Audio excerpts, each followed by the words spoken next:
अस्सलाम वालेकुम। आज की हमारी रेसिपी है पकोड़े वाली कड़ी, या आप इसको नॉर्मल कड़ी भी कह सकते हैं। तो चलें रेसिपी शुरू करते हैं। कड़ी बनाने के लिए 2 कप बेसन में 3 से 4 हरी मिर्चें, 1 चम्मच नमक, आधी चम्मच हल्दी, 2 से 3 जवे लहसुन शामिल करें। 1 पाव दही शामिल कर दें और इन सबको ग्राइंडर करके पेस्ट बना लें।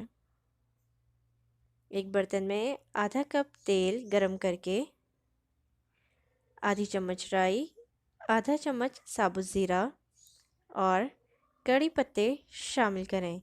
थोड़ा सा फ्राई करने के बाद इसमें पेस्ट शामिल कर दें और 1 लीटर पानी शामिल कर दें। हल्की आंच पर 1 घंटा पकाएं। पकोड़े बनाने के लिए एक बर्तन में 1 कप बेसन,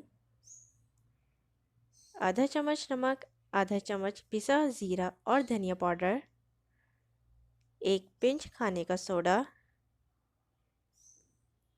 2 से 3 बड़ी हरी मिर्चें गोल गोल काट कर शामिल कर दें। 1 प्याज स्लाइस काट कर शामिल कर दें। हरा धनिया 1 चम्मच शामिल कर दें। आधा कप पानी डालकर पेस्ट तैयार कर लें। एक कढ़ाई में तेल गरम कर लें। अब इसमें पकोड़े फ्राई कर लें। पकोड़े तैयार होने के बाद पकोड़ों को कड़ी में शामिल कर दें। कड़ी को तड़का लगाने के लिए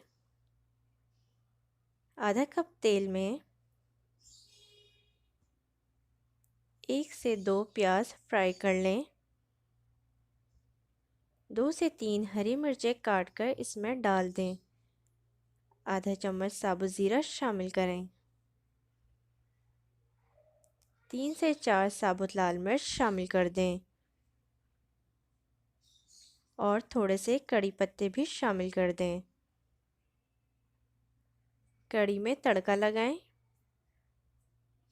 और गरम गरम पकोड़ों वाली कड़ी पेश करें। उम्मीद करती हूँ मेरी ये रेसिपी आपको बहुत पसंद आई होगी। मेरे चैनल को सब्सक्राइब, लाइक एंड शेयर करना मत भूलिएगा और कमेंट में ज़रूर बताइएगा रेसिपी आपको कैसी लगी। मुझे दुआओं में याद रखिएगा। अल्लाह हाफ़िज़।